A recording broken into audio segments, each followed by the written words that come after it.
Bueno, entonces vamos a arrancar el repaso. Voy a compartir entonces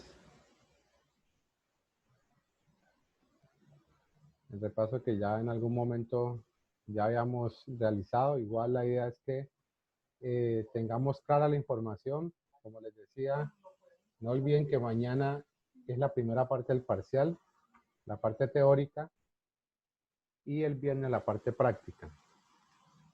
Bueno, a nivel general, la estructura del pseudocódigo siempre arranca con el inicio, después la creación o declaración de las variables, las entradas, los procesos y las salidas. Y siempre debo terminar con un fin, indicando pues que ya terminó como tal pues toda la solución que usted ya haya propuesto.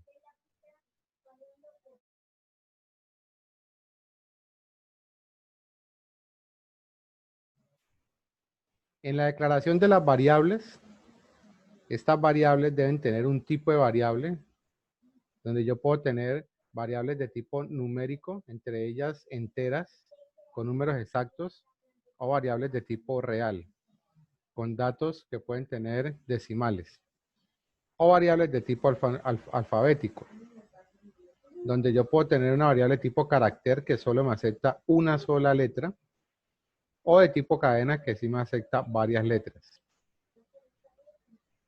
Los nombres de las variables deben ser alfanuméricos. Yo puedo tener variables solo con letras, no hay problema, pero las variables no pueden ser solo números. Ahí sí se genera un inconveniente porque el sistema no los va a reconocer.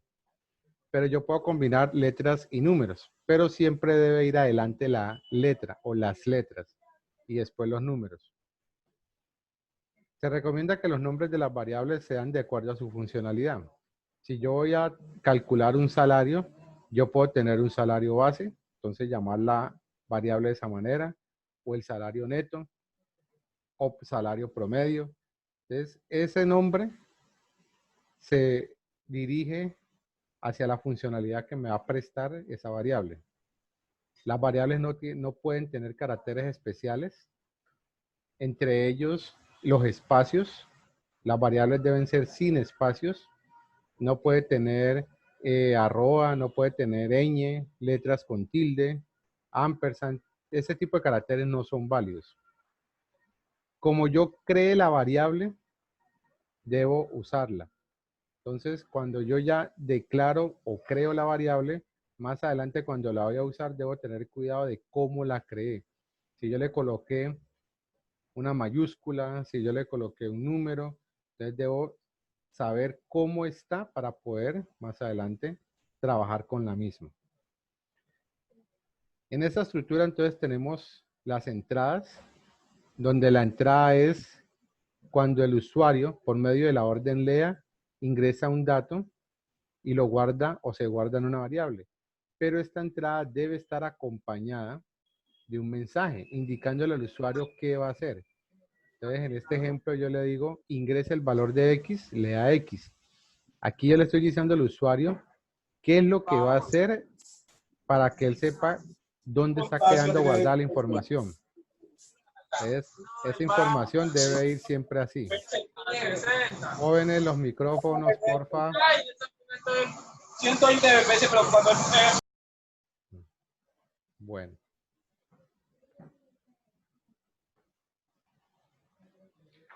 Ahora, después de que yo ingrese la información, entonces con esta información es que se va a realizar los procesos. Esos procesos siempre se pueden conformar de fórmulas, de operaciones o de las estructuras que veremos para poder realizar esa tarea o actividad. Entonces, estas variables me van a determinar cómo genero yo la fórmula o la operación, o también me va a dar la posibilidad de que me controle las estructuras para yo poder generar esas actividades, tareas o proceso como tal. Cuando yo ya termino el proceso, normalmente obtengo un resultado y ese resultado son las salidas. Esas salidas normalmente son mensajes que vienen acompañados de los resultados. Si yo tengo un proceso erróneo, mal configurado, mal diseñado, la salida pues simplemente se va a dar de la forma en que venga ese resultado. Entonces puede venir un resultado erróneo, pero lo muestra. Él no va a decir se calculó mal o de pronto usted generó algo extraño, por decirlo de alguna manera, sino que simplemente él genera el resultado que viene de acá. Aquí en estas salidas, cuando se muestran los resultados, esos resultados o esa información debe ser clara, concreta, educativa, debe ser una guía para el usuario y lo ideal es que usted siempre piense en el usuario final. O sea que de alguna manera u otra, usted se ponga en los zapatos de ese usuario. Que usted, si usted fuera el usuario final, ¿cómo le gustaría ver los resultados? La forma del mensaje, las posiciones, hasta los tipos de letra, colores y demás. ¿Cómo le gustaría verlo? Ustedes saben que muchas de las cosas entran por los ojos, entonces lo que usted ve que funciona, que se ve bonito, pues es lo que más le llama la atención.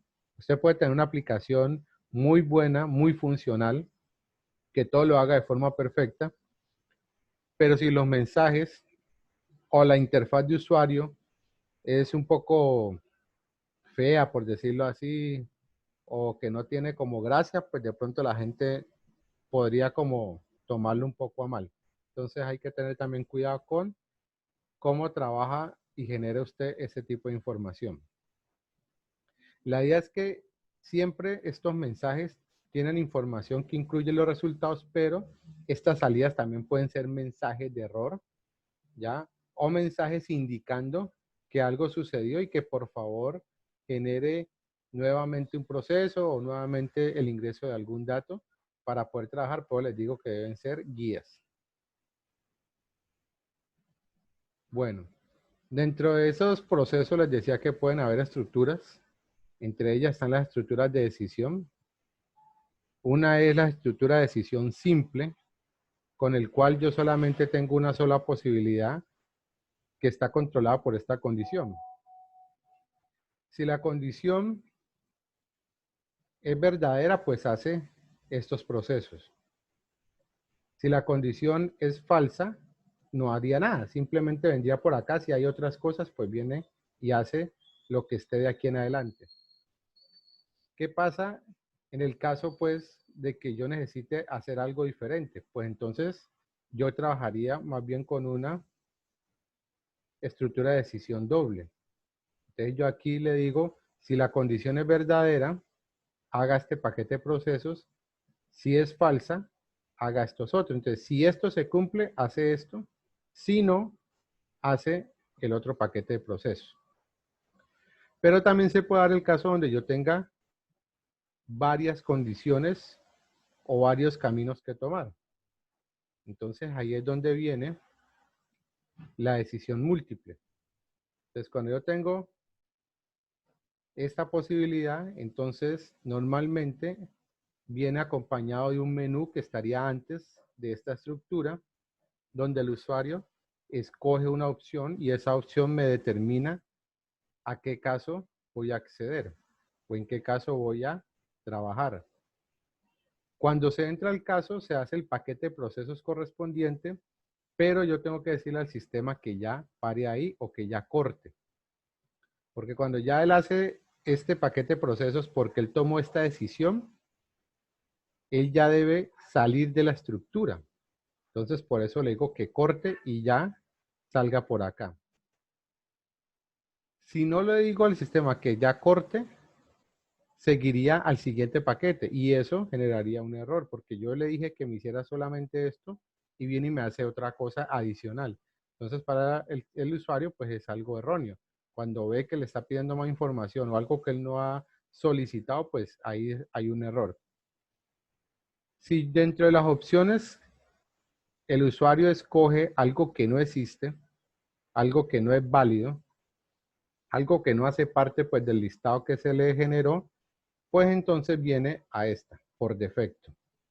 Normalmente por defecto lo que tiene son mensajes de error, donde le indica al usuario que la opción no es válida o la opción no existe o usted escogió un dato erróneo o alguna cosa así y pues le indica que vuelva a intentarlo o algo así. Finalmente pues se cierra la estructura. Miremos que estas estructuras siempre tienen como un inicio, sí, fin, sí. Lo mismo con la decisión doble, sí, fin, sí, sí, no, fin, sí, no. Y la múltiple, según sea, fin, según sea. Esto lo recalco mucho porque en el lenguaje de programación yo tengo una llave que abre indicando el inicio y una llave que cierra indicando el fin de la estructura. Y lo debo hacer. Si no la coloco, el sistema me muestra un error y es un error de escritura porque no está realmente completa la información. Entonces hay que tener mucho cuidado. Ahora, estas estructuras de decisión yo las puedo anidar, pero normalmente esta anidación es por alguna necesidad que pueda presentar la solución que usted proponga en el problema que posiblemente le estén entregando. Una posibilidad es anidar las condiciones con el y, concatenarlas, unirlas. Para este caso, todas las condiciones deben ser verdaderas para yo poder hacer estos procesos. Cuando ya termine, él se sale. Pero si una de las condiciones no se cumple, entonces él viene acá. Cuando yo tengo todas las condiciones aquí, unidas en una sola línea, yo no tengo cómo decirle al usuario cuál no se cumplió para que pasara acá. Él simplemente las evalúa todas de una sola vez y si no se cumple, pues viene para acá. Ahí no tengo cómo yo decirle, espere, pare ahí y dígame cuál no se cumplió y ahora sí salte al si no. Ahí no hay forma de hacerlo. Entonces se recomienda, para yo poder darle esa información al usuario, hacerlo de esta otra manera. Con esta manera yo sí le puedo decir al usuario dónde se presentó el error o el no cumplimiento de esa condición. Entonces, él viene y evalúa la primera condición. Si se cumple, pues ahorita sí va por la segunda. Pero si no se cumple, pues de una vez se sale. Porque recuerden, con una que no se cumpla, pues ya sale. Pero aquí entonces él evalúa. Si se cumple, pues ahí sí va por la segunda. Ahora, si la segunda se cumple, pues va por la tercera. De lo contrario, pues ya le dice, vea, esta fue la que no se cumplió. Finalmente, si la segunda se cumplió, pues va y pregunta la tercera condición. Entonces, si ya se cumple esta, quiere decir que las tres se cumplieron, pues viene acá. Pero si resulta que esta es la que no se cumplió, pues viene y le dice acá, bueno, esta fue la que no se cumplió. Pero entonces yo voy pasando de acuerdo a que cada una de ellas se vaya cumpliendo. De lo contrario, si la primera no se cumple, ¿para qué continúo? Ya de una vez se sale, porque ya como les digo, con una que no se cumpla, pues entonces ya puede salir de la estructura. Entonces, esta es una forma de anidarlos para yo poder tener esta forma del i. Ahora, si yo necesito un o, entonces, si la condición 1 se cumple, hace los procesos. No importa las demás. Lo mismo pasa si la condición 2 se cumple o la condición 3. Con una que se cumpla viene aquí. ¿Cuándo paso al si no? Cuando todas son falsas, o sea, cuando ninguna se cumple. Entonces ahí sí vengo acá. Pero entonces si yo entro al sí, porque una de ellas se cumplió, ¿cómo le digo yo al usuario cuál se cumplió? Lo mismo, él evalúa todas. Y ahí no me da la opción de mirar cuál sí se cumplió.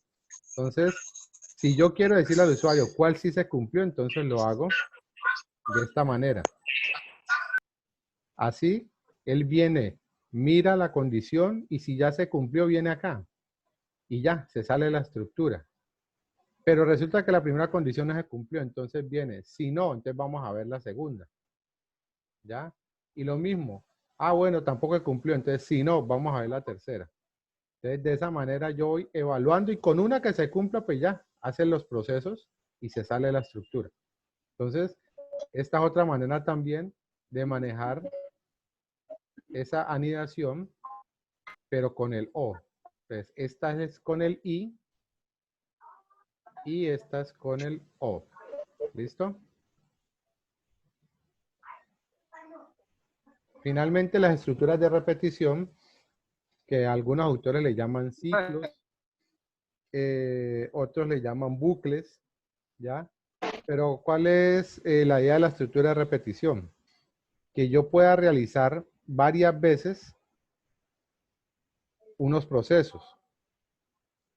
¿Por qué? Porque resulta que yo necesito que X proceso se repita muchas veces, entonces lo incluyo en una estructura de repetición donde va a pasar varias veces y por ende pues se va a realizar esa actividad las veces que yo crea necesaria. Entonces, para las estructuras de repetición tenemos el para haga, donde yo le digo que para un inicio, o sea que le digo dónde arranca, hasta dónde, entonces le digo un fin que va amarrado a una condición. ¿Y cómo hago yo para alcanzar desde este dato hasta este otro? Incrementando o decrementando. Entonces, aumento o disminuyo algún valor y de esa manera entonces puedo recorrer del inicio al fin.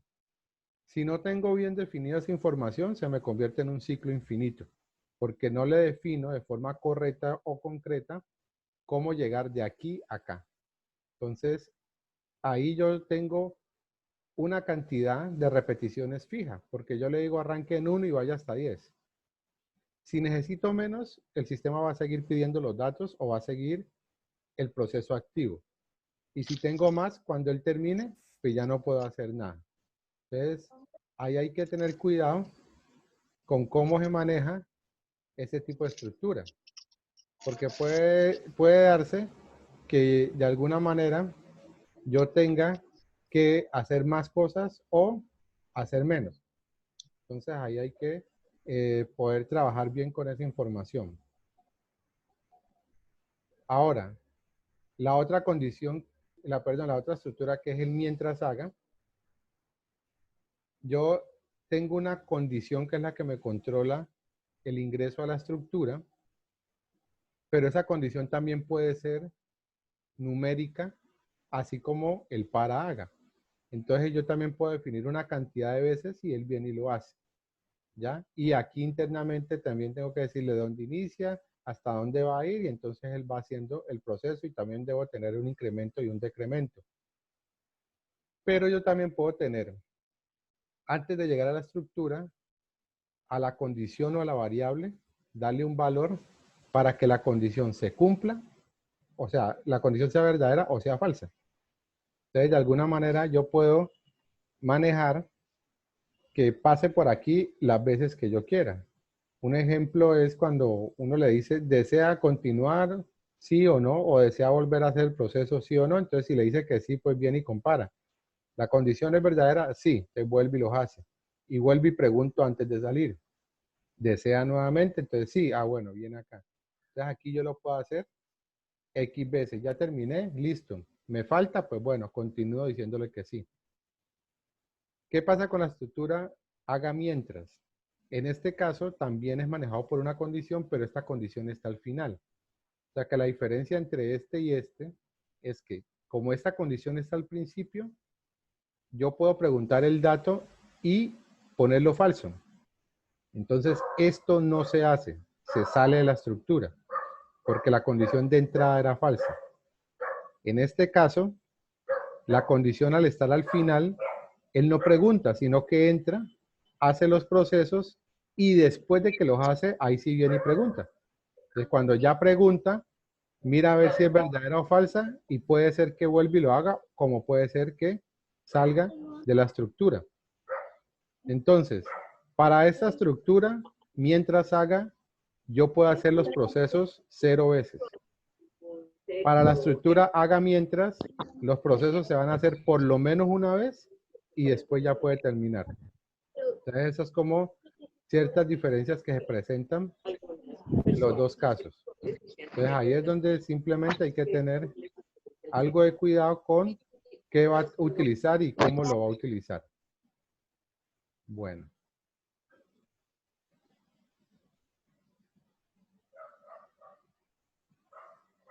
Entonces aquí hay una primera parte de ejemplos.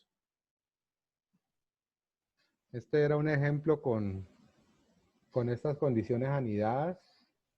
Él está indicando que ingrese 3 números y que muestre los valores de mayor a menor. O sea que comparándolos le diga cuál es el mayor, cuál es el que va en la mitad y cuál es el menor.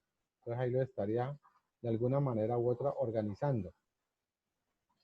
Entonces, siempre la palabra inicio, la declaración de las variables de tipo real, ABC, escriba, ingrese 3 números, lea A, lea B y lea C.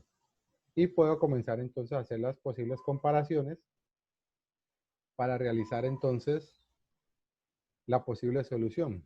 Aquí le digo, si A es mayor que B, entonces si B es mayor que C, o sea que en esta forma yo le estoy diciendo A es mayor que B y B mayor que C.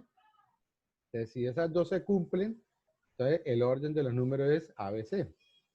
Pero ¿qué pasa si B no es mayor que C? Entonces viene acá. Entonces, si no, ahora le digo, si C es mayor que A, entonces el orden es este. Si no, pues entonces el orden es este. Pero ¿qué pasa si A no es mayor que B? Entonces viene acá. Entonces A es mayor que C. Entonces si A es mayor que C, este es el orden. Si no, miro a ver si C es mayor que B. Y ahí entonces puedo generar el orden final si es el caso. Entonces cada uno de ellos me puede dar la posibilidad de mostrar entonces la información y dar un resultado. Bueno.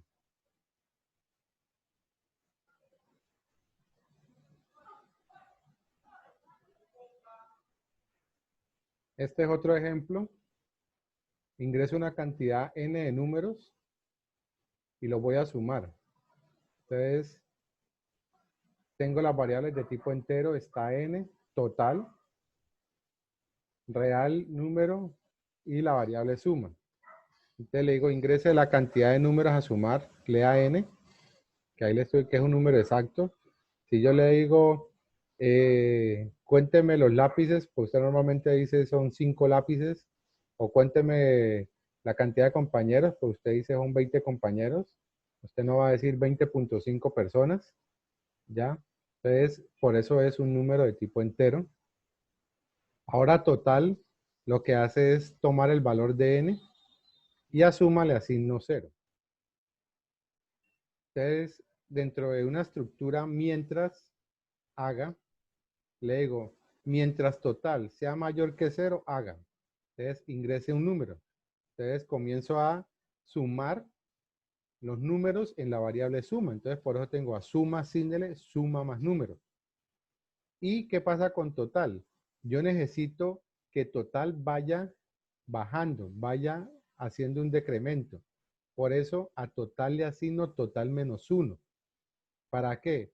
Para que en este momento total vale el valor de n, que es lo que se haya ingresado, y tengo que llegar a 0, porque la condición me dice, mientras total sea mayor que 0. O sea que cuando total sea igual a 0, ya se sale. Entonces, por eso lo voy decrementando. Ustedes recuerden que yo les decía, hay un inicio, hay una condición, pero tengo que llegar a esa condición, que es el fin. ¿Cómo lo hago?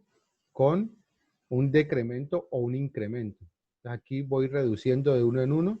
Y cuando ya termine, pues entonces ya puedo decirle, escriba la suma de los tantos números es, y ahí ya puedo mostrar el resultado de esa suma. Bueno, acá tenemos otros ejemplos. Hay algunos ejemplos que pueden ser muy sencillos. Como les decía, yo puedo tener o trabajar con diferentes formas de combinar esas estructuras. Por ejemplo, este primer ejemplo donde solamente es imprimir los números del 1 al 100, yo podría trabajarlo con un para, pero también lo puedo hacer con la estructura mientras haga. Pero aquí, ¿qué pasa? Yo quiero imprimirlos del 1 al 100. Aquí a la variable c, que es de tipo entero, le asigno 0. Ahora le digo, mientras c sea menor a 101. O sea que cuando sea igual, ya se sale. Quiere decir que c va a llegar hasta 100. Entonces le digo, haga, escriba c. Aquí me está imprimiendo c. Pero resulta que el primer valor que toma c es 0. O sea que él me va a imprimir los números desde 0. Entonces me va a imprimir los números del 0 al 100. Y ahora sí lo voy incrementando. A C asígnele C más 1. Entonces lo voy incrementando. Entonces él va aumentando. Cuando llega a 100, como es menor que 101, pues imprime el 100. Ahora a C le asigna C más 1, o sea que se convierte en 101. Y ahora viene y compara. ¿C es menor que 101? No, es igual. Entonces ya termina. Y la estructura ya sale y finaliza pues el programa. Aquí ya hay otra forma de hacerlo de forma decreciente. Entonces acá yo incrementaba, acá yo decremento, voy reduciendo. Acá yo imprimo los números del 0 al 100, pero los números pares. Aquí no hago comparaciones para saber si es impar o par, no, simplemente sumo de 2 en 2. El primer número es 2, imprime 2, le sumo 2, entonces el siguiente número es 4, 6, 8, 10, etcétera. Entonces imprime los pares. Y eso es lo que está haciendo aquí sin necesidad de complicarme haciendo un sí, un módulo y otra cantidad de cosas para ver si es par o impar e imprimir ese número. Entonces ahí es más rápido y más fácil porque pues la solicitud pues tampoco es muy compleja. Entonces ahí no hay ningún problema. Pero es más, miren que yo le estoy diciendo al usuario, le estoy pidiendo al programador que me imprima los números pares entre 0 y 100. O sea que posiblemente el 0 podría entrar, pero pues igual, eso es una discusión ya matemática. Algunos matemáticos dicen que el 0 no es ni par ni impar, no es positivo ni negativo, es un número neutro. Entonces, pues algunos dirán que sí hay que imprimirlo, otros dirán que no. Entonces, eso ya también tiene que ver con lo que el usuario quiera y de qué manera él interpreta lo que le está solicitando. Por eso cuando alguien le dice, por favor,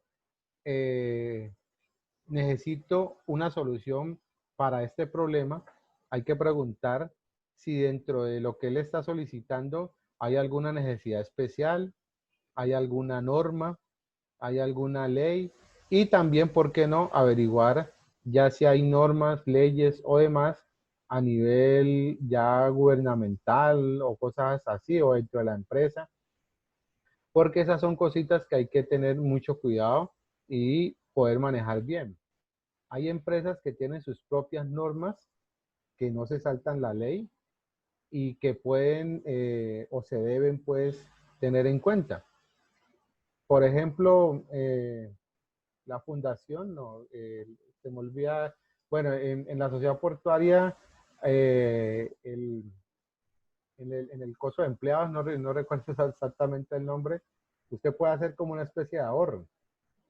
Y por cada peso ahorrado, la sociedad portuaria le da otro peso. Lo que quiere decir que si usted ahorra 100.000, la sociedad portuaria le regala otros 100.000. Entonces, la gente puede guardar lo que quiera y a final de año reclamar la plata. Ah, en el fondo de empleados, ya me acordé, en el fondo de empleados. Ustedes miren cómo son cosas que benefician al empleado, pero que eso no lo manejan todos los fondos de empleados. Entonces, la gente pues le encantaba ahorrar porque sabía que eso le servía. Entonces, tranquilamente estaban manejando su dinero y al final usted obtenía una ganancia de ese ahorro que usted había hecho durante todo el año. Bueno, digamos entonces, a ver si hay... Otro ejemplo por acá, a ver. Este es otro ejemplo sencillo, simplemente es, se introduce un número por teclado y mirar si el dato es positivo o negativo. Entonces se introduce el número y simplemente le digo, si el número es mayor o igual a 0 es positivo, pues de lo contrario, pues es menor que 0 y es negativo. Entonces, pues lo mismo, yo puedo tener cualquier discusión con un matemático para saber si el 0 es positivo o es negativo, ya eso depende de quien le haga la solicitud. Aquí, por ejemplo, le estoy diciendo que imprima y cuente los múltiplos de 3. Ya, los números del número que usted ingrese, él evalúa de esos que están ahí, cuántos son divisibles por 3. Entonces, tengo unas variables, en este caso de tipo entero. Tengo a i, que vale 3, a n, que le asigno 0, y a c, que le asigno 0. Entonces, le digo que ingrese el número, y él lo que va a hacer es evaluar desde 1 hasta, perdón, desde 3 hasta el número que yo haya ingresado. Si ingresé 15, él va a mirar o a evaluar los números del 3 al 15. Entonces va a mirar cuáles son divisibles por 3. Pues el 3 ya va siendo uno de ellos, el 6, el 9, entonces así, los que son divisibles por él son los que va él mostrando y va contando. Entonces al final dice cuántos hay divisibles por 3. ¿Cómo lo hago? Con el módulo. Recordemos que el módulo es la división de un número, en este caso la división de i dividido 3, el residuo es igual a 0. Entonces, si el residuo es igual a 0, quiere decir que es divisible por 3. Y entonces ahí imprimo el número y voy contando cuántos números ya han sido divididos en 3. Al final, entonces, dice que los números de múltiplos de 3 son y le muestra la cantidad, cuántos fueron los que salieron. Vamos al otro ejemplo. En este caso, tenemos el cálculo de un rectángulo. Para yo poder generar ciertas soluciones, debo conocer cierta información. Por ejemplo, calcule el área de un rectángulo. Debo saber cuál es la fórmula para yo poder calcular el área. Para yo poder calcular el área de un rectángulo, la fórmula es al área, asígnele base por altura. Eso es el valor de ese cálculo. Entonces debo tener variables que podrían ser de tipo real, ¿ya? Porque recordemos que en algunas ocasiones yo puedo tener datos, por ejemplo, la base, la altura, de tipo real con datos alfanuméricos.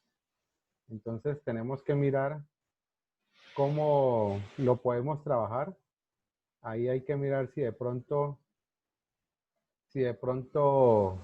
es mejor tenerlo real que entero. Y pues le digo al usuario, ingrese la base, ingrese la altura, ingreso a la base, la altura y hago el cálculo.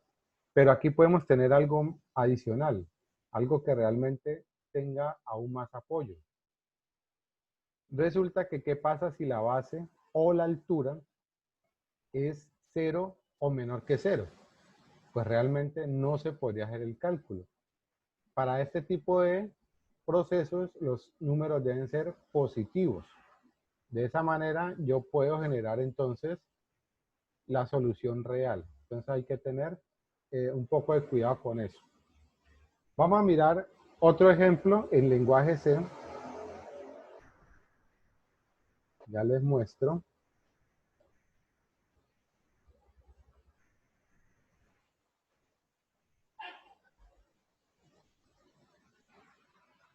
Entonces, yo aquí tengo en lenguaje C el cálculo del área de un círculo. Entonces tenemos que saber cómo se calcula el área de un círculo, conocer la fórmula. Para el área de un círculo, la fórmula es pi por r al cuadrado, ¿ya? O sea, pi por radio al cuadrado. Resulta que el valor de pi no existe en el sistema. Yo tengo que crear la variable. En este caso, coloco la variable y la llamo pi. Y después le asigno ese valor. Entonces, ahí le digo que pi es igual a 3.141516. Bueno, ahí le pueden colocar todo lo que ustedes crean necesario o conveniente. Ahora, un mensaje. Bueno, las variables son de tipo real, entonces son float. Aquí le digo escriba con el cout. Este cout es el escriba y este cin es el lea. Y eso lo obtengo de esta librería, la IOStream. Si yo trabajo con la librería IOStream, debo tener esta línea de código.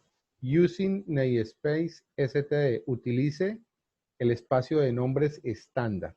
Si yo no le coloco esta línea de código, la librería IOStream no me va a funcionar. Bueno, entonces le digo, escriba cálculo del área de un círculo, escriba, ingrese el valor del radio, entonces lea radio. Ahora, a la variable ariacir, asígnele radio por radio, porque eso es radio al cuadrado, por pi.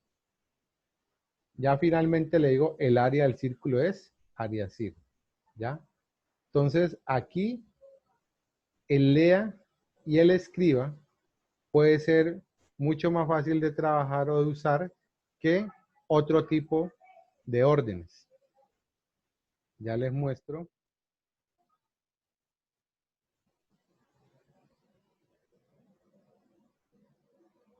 Bueno, este es pseudocódigo.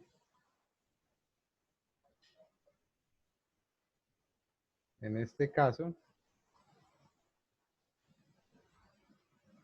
por ejemplo, yo puedo trabajar con esta forma, print, que es escriba, ¿ya? Y scan, printf, que es escriba, y scanf, que es lea. Entonces, a veces, esta forma de trabajar, esta forma de trabajar puede ser un poco más enredada, porque en algunos casos, por ejemplo, para el caso del lea, se pueden presentar algunos inconvenientes por la forma en que yo debo poner el scanf. Por ejemplo, yo debo colocar la variable, listo. Pero a esa variable yo tengo que colocarle el símbolo del ampersand para indicar que busque la dirección en memoria de la variable. Pero adicional a eso yo tengo que decirle el tipo de variable. Entonces, en este caso, si yo le coloco porcentaje de, es porque es entera. Si yo le coloco porcentaje F, es porque es real. Y si yo le coloco porcentaje C, es porque es carácter. O porcentaje S, porque es cadena. ¿Ya? Entonces, de pronto, en ese momento, pues ahí, si hay alguna confusión, puede generarle algún tipo de error. Para yo trabajar con la variable, con la función print y con la función scan, pues utilizo estas librerías. La estándar de entrada y salida, la librería estándar y la consola de entrada y salida. Entonces, normalmente trabaja con esas tres para hacer lo mínimo, ¿ya? Si yo necesito más cosas, puedo tener más librerías. Las que usted necesite, pues normalmente son las que usted puede trabajar o debe tener en cuenta. Aquí, ¿qué es lo que está haciendo? Simplemente la suma, la resta y la multiplicación y la división con dos números. Entonces, imprimo el menú, le digo lea la opción que él escoja y aquí tengo un según sea, un switch. Bueno, pero antes, pues, está el haga. Entonces, le digo haga, inicia el haga, viene, muestra el menú e inicia el según sea. De según sea la opción, entonces, caso 1, la suma. Entonces viene, pide los datos, hace el proceso y me genera el resultado. Break, que es el cortar. Si escogió el caso 2, hace la resta, pide los datos, hace el proceso, listo.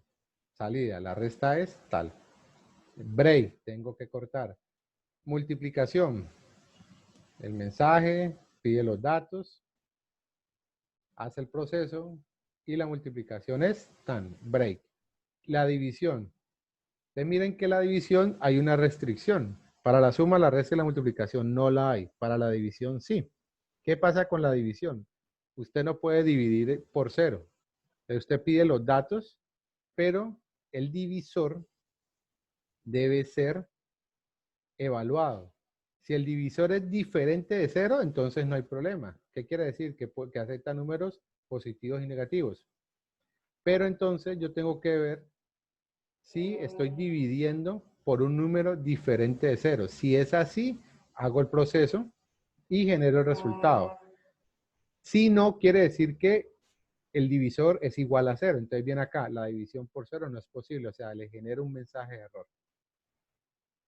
De lo contrario, pues está el por defecto, que en este caso es default, y le muestro un mensaje de error al usuario. Entonces, error de opción. Esto que está aquí, que se lee como \n, es un fin de línea. ¿Para qué? Cuando él ya imprima el mensaje, esto es como un enter, entonces salta en la pantalla que le muestra a usted del usuario, él salta y le organiza mejor la información. No le va a mostrar los letreros uno pegadito al otro y pues que eso se ve desordenado o en algunas ocasiones pues se ve feo. Finalmente, pues desea realizar otra operación, 1 sí, 2 no, escoja su opción. Mientras OP2 sea igual a 1, entonces viene nuevamente acá al do. Entonces, do while, haga mientras. Y pues este es el final del programa. ¿Ok? Y pues la otra forma es esta, que ya las había comentado con el cout y el cin. Alguien en algún momento me decía, profe, una ayudita para el parcial. Alguien tiró la palabra web, profe, denos un spoiler. Pues les cuento. Este ejemplo de los tipos de números que tengo aquí, que se los voy a mandar al grupo, es el spoiler. El parcial práctico es similar a esto. Si ustedes con este spoiler no resuelven, definitivamente, pues no sé, ¿qué será? ¿Será que consiguen trabajo más bien en sándwich cubano o consiguen una motico? Bueno, no sé, muchachos, porque definitivamente si con esa ayudita se les va a complicar realizar la parte práctica, pues como complicado. Y vuelvo y les reitero, usted puede hacer esa parte práctica en pseudocódigo, o sea, la pueden hacer en Word o a mano y mandan pues la información. Si la hizo a mano, pues la imagen de las fotos, como usted lo puede hacer, o en Word pues el archivo, o en lenguaje C lo pueden hacer también. Ya, y pues a veces como el lenguaje C, el archivito, pues digamos que pueda tener alguna complicación, pues lo hace en lenguaje C, lo copia y lo pega en Word y manda el Word. Eso también lo puede realizar de esa manera. Entonces, la librería IOStream, la línea de código using namespace std, la función principal, entonces el inicio, la declaración de variables, haga, esta orden hace parte pues de esta librería y lo que le está diciendo al sistema es que limpie pantalla, clear screen, limpie pantalla para que se vea mejor cada vez que usted termine, limpia la pantalla y vuelve y muestra el menú. El título, algunos tipos de número, entonces el \n, como le digo, es como un enter, entonces aquí habría 2 enter. Primera opción, factorial de un número, segunda opción, número primo, tercera opción, número capicúa, cuarta opción, número compuesto. Indique la opción deseada. Lea OPC1. Según sea OPC1, entonces ahí viene acá. Caso 1, el factorial. Entonces, ¿qué es el factorial de un número? La multiplicación del número con todos sus antecesores. O sea que si yo tengo el factorial de 5, sería multiplicar 5 por 4, por 3, por 2, por 1. ¿Ya? Entonces, esa sería una forma. O multiplicar 1 por 10, por 2, por 3, por 4, por 5. O sea, de arriba hacia abajo, de abajo hacia arriba. No hay problema. La idea es que usted lo resuelva. ¿Qué dice las normas con respecto al factorial? Si el número es negativo, el factorial es 0. Si no, si el número es igual a 0, el factorial es 1. Si no, quiere decir que es un número mayor que 0. Entonces, ahí se hace el proceso, ¿ya? Ahí se comienza entonces a hacer la multiplicación de los datos para yo poder generar el factorial. Finalmente, pues yo le digo el factorial del número es fac. Entonces, vea, escriba entre comillas el mensaje, sin comillas la variable, nuevamente entre comillas un mensaje y finalmente la variable última. ¿Ok? Y pues el break. No se olviden del break. El número primo. ¿Qué es el número primo? Donde yo miro si un número es divisible por 1 y por el mismo. ¿Qué quiere decir? Que solo tiene dos divisores. Si solo tiene dos divisores, entonces es primo. De lo contrario, pues no lo es. Esta forma, divisores más, es lo mismo que yo decir a divisores, asígnele divisores más 1. Es lo mismo. Pero pues aquí está de una forma como más reducida. Entonces, divisores más es lo mismo que divisores, asígnele divisores más 1. Lo mismo acá, divisor más. Entonces, él entra en un ciclo para ir evaluando los números y finalmente decirme si el número, de acuerdo a la cantidad de divisores que tiene, si son 2 es primo, si son más, no lo es. ¿Qué es un número capicúa? Es un número que se lee de la misma manera al derecho y al revés. Entonces, por ejemplo, si yo tengo el número 525, si lo leo al revés, pues se lee 525. Entonces, eso sería un número capicúa. Aquí lo que hace este programa es, yo introduzco el número que voy a evaluar y aquí con este ciclo lo volteo, ¿ya? Lo pongo al revés. Entonces, en la variable C está el número convertido. Entonces, finalmente, cuando él termina de convertirlo, ¿qué debo hacer? Si C, que es el convertido, es igual al número original, pues es capicúa, porque quiere decir que es lo mismo al derecho y al revés. Entonces, ahí yo ya sé que es capicúa. Si son diferentes, o sea que esto no se cumple, pues simplemente no lo es. ¿Ok? Y pues finalmente el número compuesto, que también genera una especie de número primo, pero ese número primo también lo evalúa mirando a ver también si él tiene otra característica, y entonces le dice si es compuesto o si es un compuesto impar. Y finalmente, pues le digo, desea realizar otro proceso, lea OPC2, mientras OPC2 sea igual a 1, entonces vuelve ahí. Si escoge sí, que es 1, pues va otra vez a la opción de el do. Vamos a ver otro ejemplo, otros ejemplos en C. Entonces, aquí está el que acabamos de ver, aquí en C. Miren que aquí está, él normalmente ciertas palabras o ciertas cosas las pone con un color diferente. La llave, por ejemplo, si yo coloco aquí el cursor sobre la llave que abre, él me muestra cuál es la que cierra. Normalmente él automáticamente va corriendo esto, así que lo va poniendo bien ordenadito. O sea que él solito le va haciendo cosas, entonces les aconsejo pues que lo hagan así bien bonitico. Usted a veces puede copiar esto y pegarlo en Word y pues todo se lo pega aquí a un lado, pues le tocaría a usted volverlo a acomodar. Pero pues lo ideal es que siempre esté bien organizado para que se vea bien. Aquí está todo lo que acabamos de hablar con respecto pues a estas opciones. Como les digo, esta es la ayuda que ustedes van a tener para poder realizar su parcial. Espero pues que realmente les sirva. Aquí hay que tener bastante atenciones con la lógica, porque en este caso, miremos acá, aquí yo estoy inicializando las variables para poder realizar el proceso que va acá. Pero, ojo, acá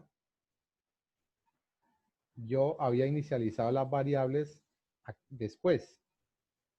Cuando se ejecuta después, pues miren, yo le digo, lea número, pero después a número lo convierto en 0. Entonces, el número que traía lo borro y le asigno 0. Entonces, cuando venga acá, nunca me va a dar el resultado que yo espero. Entonces, esto que está aquí, de esta manera, es un error de lógica. Pero para el sistema nunca va a ser un error de mala escritura o de que la variable no existe o de que falta algo. No, está bien, está completo, bien escrito. Pero la lógica es la que está errada. Entonces, si yo no me doy cuenta, simplemente usted lo ejecuta, él arranca sin problema, pero cuando usted va a ver, realmente no funciona, porque el error es de lógica. El sistema nunca le va a decir que se presentó el error. Hay que tener mucho cuidado con eso. Porque si nos ponemos a probar, por ejemplo, yo estando en DevC++, que es la aplicación que pues normalmente recomiendo, entonces yo acá le digo aquí en nuevo o archivo nuevo y el código fuente, cualquiera de las dos. Aquí entonces donde comienzo yo a crear el programa, siempre va primero la librería, include. Entonces normalmente yo coloco la que abre y él automáticamente me coloca la que cierra. IOStream, que es la librería. Using namespace std. Es la función principal, main. Ahí él me abrió y me cerró. Y miren, si yo coloco la llave, automáticamente me coloca la que cierra y me coloca el cursor más movidito, o sea que para que vaya quedando ordenadito. Entonces, ¿qué voy a hacer? Voy a calcular el área de un triángulo. Entonces, debo saber cuál es la fórmula. Entonces, la fórmula del triángulo es base por altura sobre 2. Entonces, voy a generar variables de tipo real. Necesito la base, necesito la altura y necesito el área. Punto y coma. Entonces, pues lo ideal es colocar un mensaje. Escriba. Entonces, le digo área de un triángulo. Yo puedo colocar el \n o también puedo colocar esto.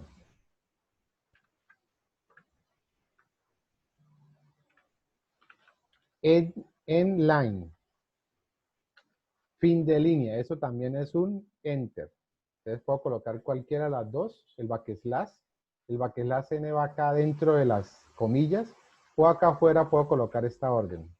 End line. Fin de línea. Entonces ya le puedo decir escriba. Ingrese el valor de la base.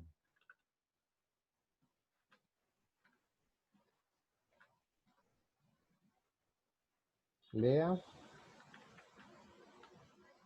base. Pero ¿qué pasa si la base es 0 o negativo? Pues no debería continuar. Entonces yo puedo colocarle si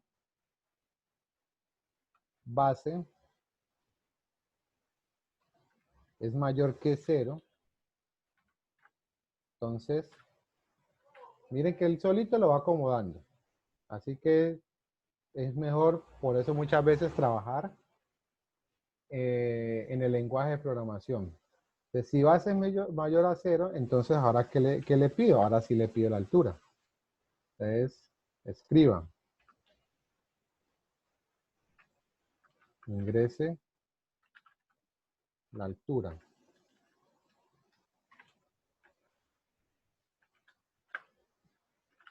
Lea altura. Aún me tardaría mucha. Y ahora le digo, si altura Lo comí que a las 6:05. es mayor que 0, Ah, entonces ahora sí, ¿qué hago? Si la altura es mayor que 0, entonces ahora sí hago el cálculo porque altura y base son mayor que 0. Entonces le digo, área, ya creo que esto he hecho ya a síñale, perder, sí. porfa los Mentira. micrófonos, niños, los micrófonos. Si área y si altura y base son mayores que 0, entonces, ¿qué hago? Al área le digo base por altura dividido 2. Esa es la fórmula. Finalmente, entonces le digo imprima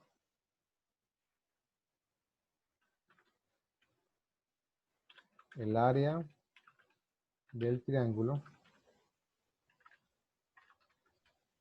es, y acá entonces coloco el resultado. Entonces ahora sí, ¿qué pasa si la altura es 0 o menor que 0? Entonces, si no, entonces miren que el solito va colocando en negrilla o en otro color ciertas cosas para usted identificar qué está haciendo. Entonces le digo, escriba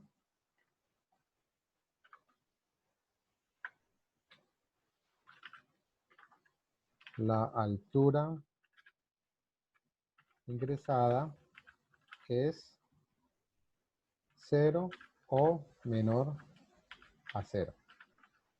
O negativa, pues como la quieran ustedes colocar. Fin de línea. Listo. Ahí está este, sino que sería para el otro caso, que sería en el caso de la base. Entonces, escriba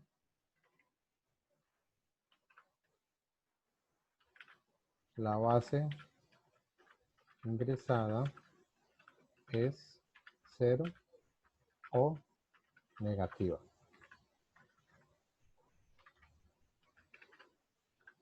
Fin de línea. Listo. Entonces, miren algo. Si por ejemplo, yo coloco esta variable así, y por ejemplo yo por acá no coloco un punto y coma, entonces yo como me doy cuenta de que el error se está presentando. Aquí no lo veo aún. Cuando vengo acá a compilar, lo que es compilar, él viene y revisa que esté bien escrito. La lógica no, él solamente revisa que esté bien escrito. Entonces lo compilo, él está revisándolo. Ah, bueno, igual él me pide primero el nombre.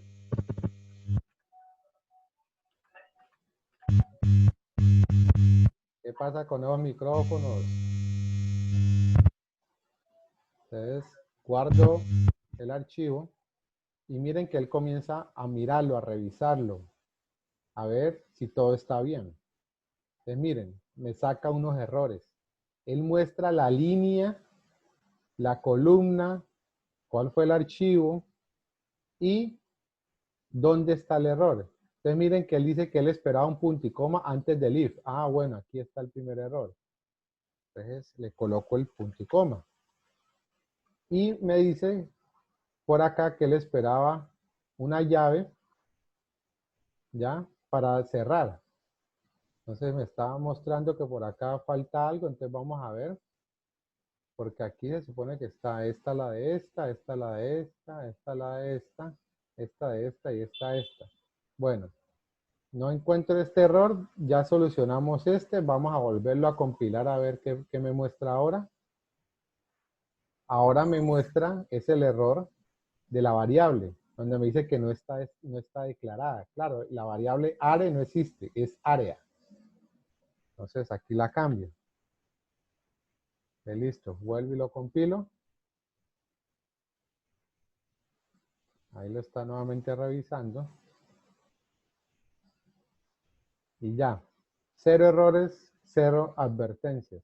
Miren que él me había generado un error diferente, raro, y resulta que el error real era por la variable. Entonces, por eso a veces es aconsejable que usted primero corrija un error, vuelve y lo compile y mire a ver qué otro error hay. Que los arregle de uno en uno, no que los trate de arreglar todos. ¿Ya? Porque a veces él genera algunos mensajes que confunden y entonces uno va a ver y puede ser otra cosa. Entonces, después de que ya está sin errores, aquí yo lo puedo compilar y ejecutar. Entonces, al compilarlo y al ejecutarlo, pues en este caso en mi equipo, el antivirus, él primero lo va a analizar porque es un archivo ejecutable, un .exe. Entonces, el primero lo va a analizar, lo está revisando para poder indicar si el elemento o el archivo no tiene ningún problema, no es perjudicial. Normalmente los .exe son los que traen los virus, porque se ejecutan en el sistema y pues genera cualquier cantidad de problemas. Entonces, listo, área de un triángulo, ingresa el valor de la base, ingresa el valor de la base, ingresa el valor de la altura, y listo, el área del triángulo es tal, ya, calculó y salió, ya. Está sencillito, está básico. Pero yo puedo tener archivos o programas pues mucho más complejos. Este programa trabaja con archivos, o sea que él guarda información en un archivo plano. Y este trabaja con colores, trabaja con otras cosas. Ay, perdón, qué pena. Yo creo que cuando lo ejecuté, ustedes no lo visualizaron porque al compartir pantalla me muestra lo que yo escogí. Ya vuelvo y les muestro el anterior. Permítanme que el antivirus lo analice nuevamente. Cada vez que lo ejecuto, pues mi antivirus coge y lo analiza a ver si no es algo malicioso. Qué pena, entonces me toca compartir. Ahí sí lo están viendo, ¿cierto? Esto es lo que se muestra con el programita que acabamos de hacer. Entonces él me pide el valor de la base, yo ingreso un valor, el de la altura, y si ingreso un valor, y él me calcula. Entonces el área del triángulo es tal, él me calcula. ¿Listo? Y ahí termina. Entonces, les voy a mostrar otro que tiene varias cosas, entre ellas tienen la librería Windows para generar o trabajar con con colores en pantalla. Entonces, les voy a mostrar cómo se ve. Ustedes compararán el que acabamos de ver con respecto pues a uno que tenga una presentación un poco, pues un poco más bonita, por decirlo de alguna manera. Esperemos a ver qué otra vez el antivirus está analizando. Ya les muestro. Entonces, miren. Una cosa es lo que acabamos de hacer con solo las letras y ya. Otra cosa es esto. A pesar de que no es lo mejor dicho, el super gráfico, la super interfaz, hay diferencia. Ya como que, ay, ve qué chévere o qué bonito, bueno, etcétera. Entonces, este tipo de cositas pueden llamar la atención y pues darle puntos ante su cliente. Entonces, por eso es bueno ustedes cuando investigan o analizan, hacen cositas pues adicionales porque pues realmente se ve el esfuerzo y el trabajo que se ha realizado. Listo, entonces ya dice que se cerrará y listo. ¿Ya? Entonces, eso sería pues como lo que les tenía que mostrar con respecto pues al repaso, a los ejemplos y a cómo se trabaja en el sistema, tanto con el pseudocódigo como con lenguaje C. ¿Tienen preguntas? ¿Van a hacer algún comentario, algún aporte? Profe, pasarle una preguntita. O sea, Dígame. para saber las palabras en el lenguaje C, o sea, las palabras son en inglés, ¿no? O sea, y para saber uno, este, Bueno, al lo principal utilizar o algo así. sí, lo principal en cualquier lenguaje, no solo en lenguaje C, es que usted entienda primero la lógica. Si usted entiende la lógica de lo que va a hacer, usted puede coger cualquier manual y ya tranquilamente puede trabajar con el lenguaje que sea. ¿Por qué? Si usted entiende qué es lo que quiere hacer, entonces usted en el manual encuentra que este cout es el escriba y es similar a lo que hemos hecho en el pseudocódigo con las comillas dobles. De pronto lo único que no tiene es el paréntesis. El CIN es el lea. Este in es variables de tipo entero. Float son variables de tipo real. El switch es el según sea. Aquí viene caso 1, caso 2, caso 3, caso 4. Este es por defecto. Aquí tenemos el haga, mientras, que cierra acá. También tenemos el sí, si no, ¿ya? También tenemos, bueno, aquí es este otro haga mientras. Aquí tenemos un mientras. Entonces, inicio, fin del mientras. ¿Ya? Entonces, para el caso del para es for. Que por aquí creo que no lo tengo, pero para el caso del para es for. ¿Ya? Entonces, todas esas cositas en cuanto a la estructura son similares. Lo que usted dice, sí, aquí tenemos un for, qué pena. ¿Ya? Inicio y cuál es la condición para que llegue hasta el fin. Y el i más más, que es lo mismo que ahí asígnele i más 1. Entonces, como usted dice, o sea, la estructura como tal es la misma, pero pues sí, las palabras pasan a ser en inglés, pero no son complicadas. Lo que hay que realmente ponernos las pilas también es con el idioma, porque toda la tecnología de última generación, de vanguardia, etcétera, todas las investigaciones nuevas y así salen en inglés. Y usted va a ver, y todos los lenguajes tienen este tipo de cosas en inglés. Por ejemplo, pues este cout no es que sea escriba en inglés, no, sino que aquí lo que está diciendo es console out, consola de salida. ¿Cuál es la consola de salida? El monitor. Y este lea es console in, consola de entrada. ¿Cuál es la consola de entrada? Pues normalmente es el teclado, ¿ya? Entonces, son algunas cositas que si usted no tiene problemas con la lógica, usted coge el lenguaje y puede resolver. Porque es que en el lenguaje cambian cosas. O cada lenguaje tiene sus cosas particulares. Aquí yo utilizo cout para escriba y pues tengo esta forma de escribir, de mostrar un mensaje al cliente. Por ejemplo, en Java se utiliza system.out.println. Tengo que darle toda esa orden simplemente para decirle escriba. ¿Ya? Y es muy similar en esta parte. Yo abro paréntesis, coloco comillas, coloco el mensaje, cierro comillas y cierro paréntesis, punto y coma. Entonces miren que en esa parte sí es muy similar, pero la orden para el imprima es mucho más extensa. Entonces, esa es la parte que de pronto podría generar algún tipo de complicación, pero como les digo, lo vital es la parte de la lógica. Que usted sepa cómo va a solucionar, qué estructura va a utilizar y ahora sí, bueno, yo necesito un para. Voy y busco un manual o algo y ¿qué es el para? Un for. Inicio el para, fin para. ¿Ya? Entonces, esos son los detallitos, ¿ya? Que hay que tener en cuenta y pues simplemente tener cuidado para poder trabajar con cualquier lenguaje. Por eso les digo, o sea, yo la lógica no se las puedo enseñar. Yo la lógica les puedo dar algunas pautas, les puedo dar alguna guía, pero ustedes tienen que adquirir esa capacidad por medio de hacer bastante práctica.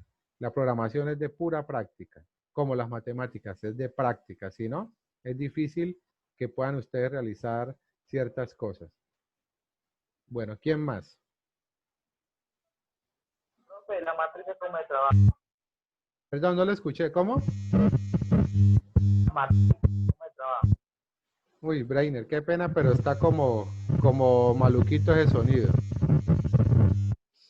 pero es que la matriz, ¿cómo se trabaja la matriz? Las matrices, si me está hablando de las matrices, eso es un tema que vamos a ver más adelante. O si me equivoco de lo que me está hablando, pues como dice Franner, pues escríbalo en... Ah, no, eso es otra cosa. Escríbalo en el chat, ¿ya? Porque pues realmente no sé qué pasa con el audio que se escucha bastante incómodo. Puede ser problemas de su, de sus audífonos, de sus baffles, o de su micrófono, porque realmente está un poco complicada la información. Bueno, pues por ahora voy a parar la grabación. Ya grabé esta parte como para que entonces pues comencemos con la tanda pues de preguntas y demás. Bueno, entonces aquí paro la grabación.